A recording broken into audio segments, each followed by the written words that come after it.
ಗುಜರಾತ್ನ ರಾಜ್ಕೋಟ್ನಲ್ಲಿ ಅಗ್ನಿ ಅವಘಡ, ಮಾಲ್ನಲ್ಲಿ ಬೆಂಕಿ ಹೊತ್ತಿ 22ಕ್ಕೂ ಹೆಚ್ಚು ಮಂದಿ ಕೊನೆಯುಸಿರು. ಸಾವಿನ ಸಂಖ್ಯೆ ಮತ್ತಷ್ಟು ಏರಿಕೆಯಾಗುವ ಸಾಧ್ಯತೆ. ತಾರಕಕ್ಕೇರಿದ ಪ್ರಜ್ವಲ್ ಪೆನ್ ಡ್ರೈವ್ ವಾಕ್ಸಮರ, ರಾಕೇಶ್ ಸಿದ್ದರಾಮಯ್ಯ ಹೆಸರು ಪ್ರಸ್ತಾಪಿಸಿದ ಎಚ್ಡಿಕೆ. ನಿಮ್ಮ ಮಗ ರೇಪ್ ಮಾಡಿ ಓಡಿ ಹೋಗಿರೋದು ಎಂದು ಸಿಎಂ ಗರಂ. ಸ್ಟೇಷನ್ನಲ್ಲಿ ಆರೋಪಿ ಆದಿಲ್ ದಿಢೀರ್ ಕುಸಿದು ಸಾವು, ಠಾಣೆಯ ಮೇಲೆ ಕಲ್ಲು ತೂರಾಟ, ಕಂಡ ಕಡೆ ಬೆಂಕಿ. ಡಿಜೆಹಳ್ಳಿ ಘಟನೆ ನೆನಪಿಸಿದ ಚನ್ನಗಿರಿ ಘಟನೆ. ಉಡುಪಿಯಲ್ಲಿ 2 ತಂಡಗಳ ನಡುವೆ ಗ್ಯಾಂಗ್ ವಾರ್, 2 ಕಾರುಗಳಲ್ಲಿ ಬಂದ ಗ್ಯಾಂಗ್ಗಳ ನಡುವೆ ಹೊಡೆದಾಟ.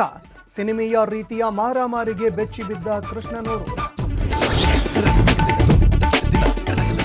ಬೆಳ್ತಂಗಡಿ ಶಾಸಕ ಹರೀಶ್ ಪೂಂಜಾ ವಿರುದ್ಧ ಎಫ್ಐಆರ್ ವಿಚಾರ. ಎಂಎಲ್ಎ ಅಂತ ಬಿಟ್ಟು ಬಿಡೋಕಾಗತ್ತಾ? ಕಾನೂನು ಎಲ್ಲರಿಗೂ ಒಂದೇ ಎಂದ ಸಿಎಂ ಸಿದ್ದರಾಮಯ್ಯ.